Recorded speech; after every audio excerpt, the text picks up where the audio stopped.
धनत्रयोदशीची कथा. धनत्रयोदशी हा दिवाळी सणाचा पहिला दिवस असतो. या दिवशी भगवान धन्वंतरी यांचा जन्म झाला असे मानले जाते. धन्वंतरी हे आयुर्वेदाचे देवता आणि भगवान विष्णूचे अवतार आहेत.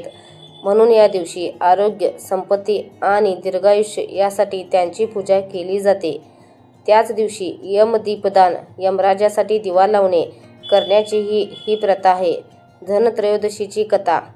एका राजाचा मुलगा होता. त्यांच्या जन्माच्या वेळी ज्योतिषांनी भविष्य सांगितले की या मुलाचा विवाह झाल्यानंतर 4थ्या दिवशी सर्पदंशाने त्याचा मृत्यू होईल. राजाला हे ऐकून फार दुःख झाले. पण काळ जसजसा गेला तसा राजकुमार तरुण झाला. एका सुंदर बुद्धिमान राजकन्येशी त्याचा विवाह झाला. विवाहानंतर 4थ्या दिवशी संध्याकाळी मुलाचा मृत्यू ठरलेला होता. राजकन्या अत्यंत चतुर होती. तिला हे भविष्य माहीत होते. त्या दिवशी संध्याकाळी तिने घरातील सर्व जागा सुवर्ण, सोने, चांदी आणि मौल्यवान दागिन्यांनी सजवली. तिने घराच्या सर्व बाजूने भरपूर दिवे लावले आणि दाराबाहेर सोन्याच्या नाण्यांचा मोठा ढीग ठेवला. तिने आपल्या पतीला जागवण्यासाठी विविध गाणी, कथा सांगत रात्रभर बसली.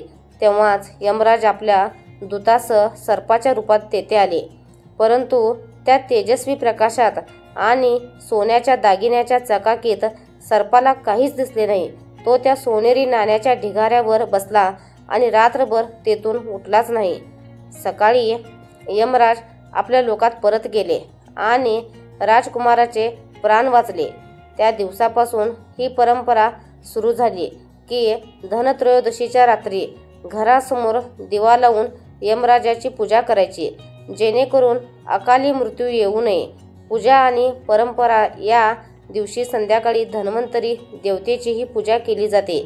व्यापारी वर्गासाठी हा दिवस धनलाभ आणि नवीन हिशोब सुरू करण्याचा शुभ दिवस मानला जातो.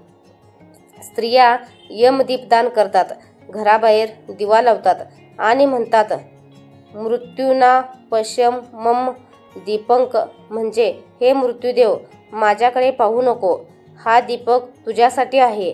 या दिवसाचे महत्त्व.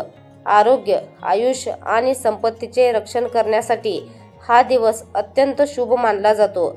आयुर्वेद आणि आरोग्य साधने यांचा प्रारंभही ह्या दिवशी केला जातो. या दिवशी धन्वंतरी जयंती साजरी केल्याने शरीर निरोगी राहते आणि जीवनात समृद्धी येते. ही कथा आवडल्यास कथेला एक नक्की लाईक करा, कमेंट करा, शेअर करा आणि चॅनलला सबस्क्राईब करा. भेटू पुढच्या व्हिडिओमध्ये. धन्यवाद.